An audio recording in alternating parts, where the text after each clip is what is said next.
आज सकाळ सकाळ वडापाव खात निघालोय शेतीवरती जायला। आता शेतीवर लावायचे तुरी, पण त्याआधी बांधावरती इतकं सारं गवत जे आलंय त्याचा काहीतरी बंदोबस्त करायला पाहिजे ना। शेतीवर पोहोचल्यावरती सर्वात आधी मोटर चालू केली। आता 15 लिटर पाण्यामध्ये हे गवत मारायचं, औषध मिक्स करायचं आणि औषधासोबत थोडस खत पण मिक्स करायचं। आता खत का मिक्स करायचं ह्याचं कॉमेडी रिझन आहे का? त्यामध्ये खत असा झाड खत असा खाल तर त्याला वाटेल का मी खतच खात आहो, तर त्याला औषध खायला लागेल त्या जोडीला।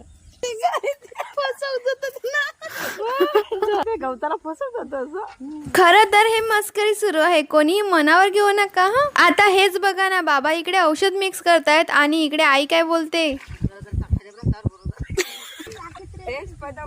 तसं आमची इकडे कॉमेडी तर सुरूच असणार। पण त्या अगोदर तुम्हाला एक जुगाड दाखवते। आता हा आमचा पंप होता इलेक्ट्रिक वाला, पण त्याला आता चार्जिंगच होत नव्हती, म्हणूनच या दांडीने काम चालू होतं। पण इथे 2-3 दिवसापूर्वी ती पण तुटली, म्हणूनच बाबांनी इकडे काठी बांधलीये। चला तर मग बाबांनी इकडे औषध फवारायला सुरुवात पण केली आणि आम्ही त्यांना पाणी वाहून द्यायला। तसं भरपूर जण बोलतात की शेतीवर फक्त व्हिडिओ काढायला जाते का, तर असं नाहीये, काम पण करते यार। इकडे पंपाला जुगाड केला होता तो पण वाया गेला, म्हणूनच पप्पा इकडे दुसरा पंप घेऊन आले आणि हा इलेक्ट्रिक वाला पंप असल्यामुळे पटापट फवारणी झाली। चला बोजा बिस्तरा समेटून निघालो घरी।